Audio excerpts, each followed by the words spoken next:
नमस्कार मंडळी. खूप दिवसांनी पाऊस बंद पडलेला होता, कारण आता बहुतेक पाऊस चालूच होता 4-8 दिवस झाले. तर माझे नाही तर कपडेसुद्धा खूप जास्त झालेले होते धुवायचे, कारण वाळू घालायचा प्रश्न पडत होता.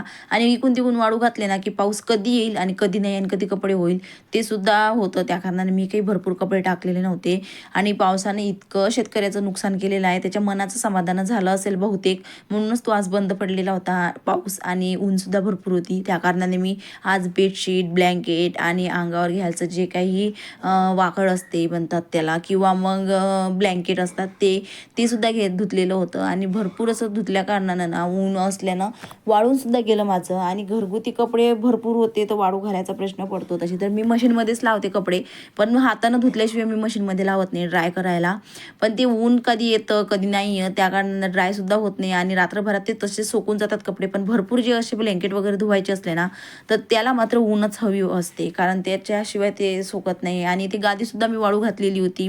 आणि ऊन पडलं ना, की त्याचा जे वास राहतो किंवा जे काही असलं ते सगळं निघून जातं उन्हामुळे. तर मस्त असे माझे कपडेसुद्धा आज वाळलेले होते. आणि भरपूर दिवसांनी ऊन पडलं ना, खूप बरं वाटलं. शेतकऱ्याला सुद्धा थोडंसं समाधान झालंच असेल, कारण ऊन पडल्या कारणाने माझे कपडेसुद्धा वाळून झालेले होते. आणि आजचा माझा व्हिडिओ कसा वाटला कमेंट करून नक्की सांगा. आणि माझ्या व्हिडिओला लाईक सबस्क्राईब करायला विसरू नका. भेटूया नेक्स्ट ब्लॉगमध्ये. बाय.